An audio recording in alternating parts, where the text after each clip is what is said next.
Hello guys and welcome back. So today we have a 22 with 55,000 miles on it. I'm going to show you the truck here in a minute. And we're at it again. This one's getting the Hamilton cam swap plus a whole bunch of other goodies.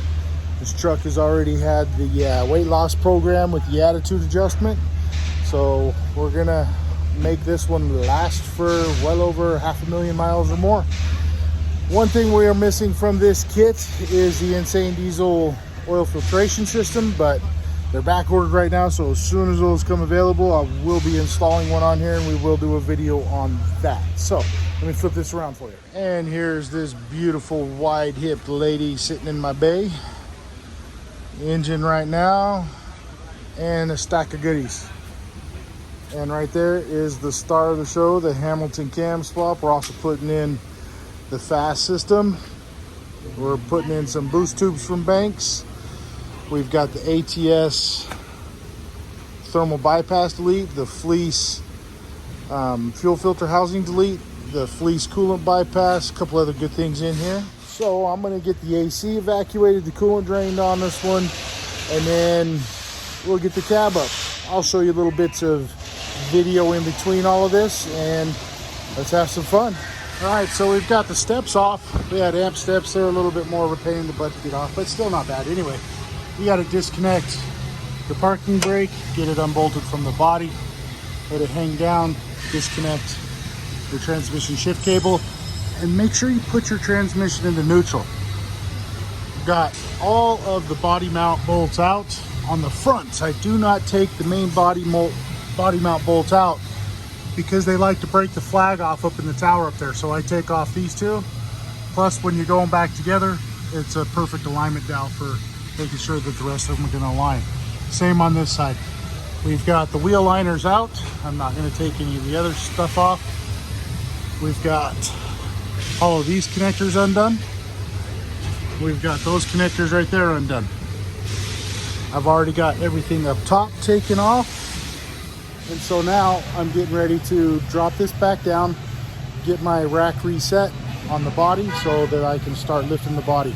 And one thing you got to make sure of when you're coming up with your cab, I come up a few inches and then I roll the chassis back about an inch or so, and that gives me a little bit more bed to cab clearance so that you don't have any contact. It'll make a pretty big dent and a scratch if you don't do that. So make sure you're doing that, or at least watching. Now, when I come up with the body, I come up very slow. I make sure that nothing else is in the way. I'm going to show you really quick the top side. So hold on. The top side, you get your transmission lines disconnected, your AC lines disconnected, your battery cables as needed, your coolant lines, your heater core lines, both of them. Also get the bypass disconnected there, and also off the engine oil cooler. On the other side, upper radiator hose, battery cables. Get your master cylinder disconnected. You don't have to take your brake lines off, so you don't have to rebleed. Make sure you take off your brake fluid level sensor, and then get all of your cables tied back. There's a few underneath the tip-em, one right here on the side, power steering lines, so on and so forth. So I'm gonna get the rack reset and then start lifting. Okay, so cab came off with no hitch. His amp step wiring was less than desirable, so I will be rerouting and rewiring it all in so that it runs perfectly along the body and ties in the lights, so that if ever you have to take the cab off again, you don't have to cut wiring on it. Plus, they used open-ended butt connectors on the wires. Half of them weren't even connected. So we'll make that right for them, but here we go. We're gonna get started tearing apart the front and everything. We missed a couple pieces last time on the video, so let me go through it just so we be clear. We also got the Sinister diesel, the whiff sensor cooler for that engine mounted fuel filter housing delete, ARP head studs, and the bulletproof diesel water pump. Really cool because they also give the heater core tube a nice aluminum piece instead of the plastic piece of crap that's on there. And for those of you who are wondering what plastic part is he referencing, this hunk of crap right here. So we're going to get that off there and get that aluminum one on. Okay, as you can see, we've got the top part, bumper off and everything. Bumper's over there. you guys notice, I do wrap my corners so they're not sitting on the ground. Fan, all of that good stuff. Now I want to show you something. And this is why we're going through this whole procedure to begin with. There is no customer concern about any noise in the engine yet. Look at these push rods. If you look at the 6 right there on the left, you notice a difference in the texture and the color than the ones on the right. That's because half of the push rods are already wearing out. Remember, this thing's only got 55,000 miles on it. Customer keeps up on his oil changes. That's why we're doing this Hamilton cam swap, because even though he doesn't have a concern, we know there's going to be one. We'll get more torn down. I'll show you some more. So while we're going through this, I'm going to show you the difference between a factory water pump and the bulletproof diesel water pump. These are billet aluminum fins. These are plastic. We have a billet aluminum body. We have a cast aluminum body. The bearing inside of the bulletproof one is way more robust than the bearing inside of the factory. Not to mention, you can see the size difference of the body itself that would house that bearing. There's a reason why we want to use the bulletproof diesel water pump over a factory water pump.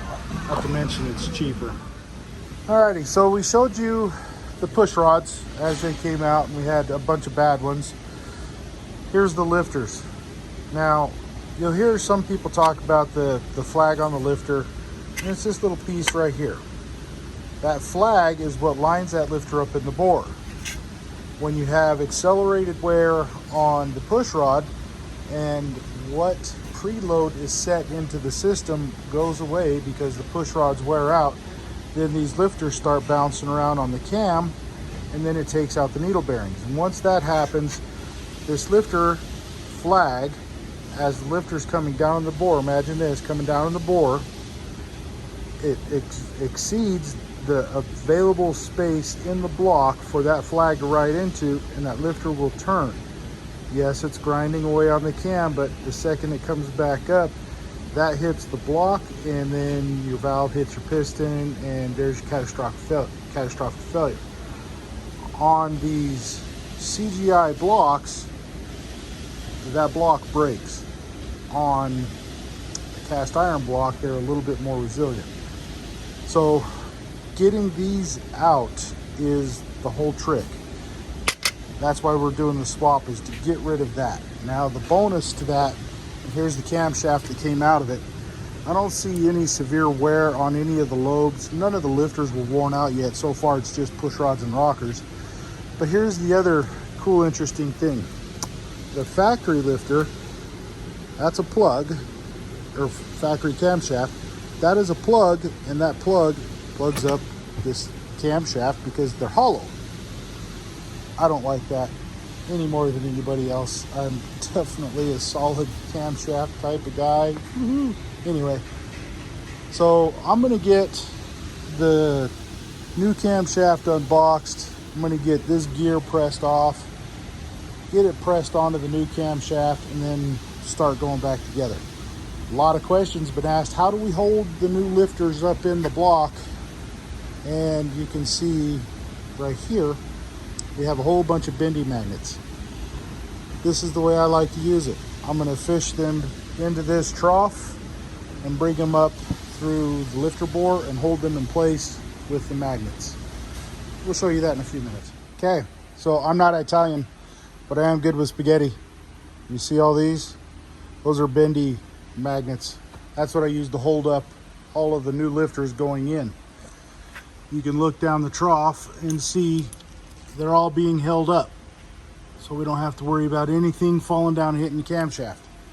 There's a camshaft getting ready to go in, so I'm going to get it lubed up, and this is what I use for assembly lube a plate. I always use it, never had a problem with it. So I'll get the camshaft in, and then we will be able to, get the rockers and push rods and all that stuff back in and start setting valve lash. So stay tuned for some more. Here she is with the valve train ran. We got 10 and 20 intake and exhaust. There's with the bulletproof diesel water pump. I'm going to get the cover back on. I'm going to get the valve cover back on, wiring harness, all of that good stuff.